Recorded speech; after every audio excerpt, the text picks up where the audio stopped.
ගම්පහ රෝහලේ ප්‍රතිජීවක ඖෂධෙන් පසු රෝගියා මිය යනවා. වේයන්ගොඩ ඉන්දික තුෂාරගේ වාර්තාවක එම කාරණාවත් සඳහන් කරන්නේ අද දිවයින පුවත්පත.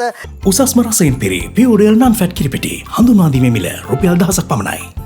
ඒ අතරේම අපි අවධානය යොමු කරමු අද පුවත්පතට.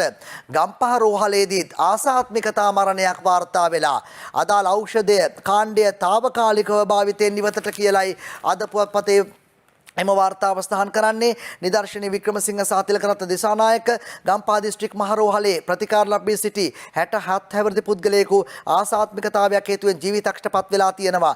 බෙම්මුල්ල නැගෙනහිර දොරනාගොඩ පදිංචිව සිටි එන්.එල්. රූපසිංහ නැමැත්තෙක් තමයි මෙලෙස ජීවිතක්ෂටපත් වෙන්නේ. මේ තනත්තර ඇති වූ රෝගී තත්ත්වයක් මත පසුගිය 6 වෙනිදා රෝහල් ගත කර ඇති බවත් ප්‍රතිකාර ලබා ගනිමින් සිටියේදී පසුගිය 11 වෙනිදා මියගොස් ඇති බවත් රෝහල් ආරංචි මාර්ග සඳහන් කරලා තියෙනවා. මේ එන්නත ලබා දීමෙන් පසු ඇති ආසාත්මිකතාවයක් හේතුවෙන් රෝගියා මරණයට පත් වී ඇති බවත් පශ්චාත් මරණ පරීක්ෂණ වාර්තාවෙන් අනාවරණය වී ඇති බවයි අද පුවත්පතේ වාර්තාව සඳහන් කර තිබෙන්නේ. එම ආසාත්මිකතා මරණය පිළිබඳව අපි එමු අවධානය යොමු කරමු. දැන් දිනමින පුවත්පතේ වාර්තාවකට සෙෆ්ටසා ඩීමෙන්නත ගම්පහ රෝහල අත්හිටුවනවා. එන්නතින් පසුව රෝගියෙක් මිය යාම පිළිබඳව තමයි මේ සඳහන් කරලා තිබෙන්නේ. ඒ අනතුරුව තමයි මේ තීරණයට එළඹී තිබෙනවා කියලා මේ සඳහන් කර තිබෙන්නේ අද දිනමින පුවත්පත.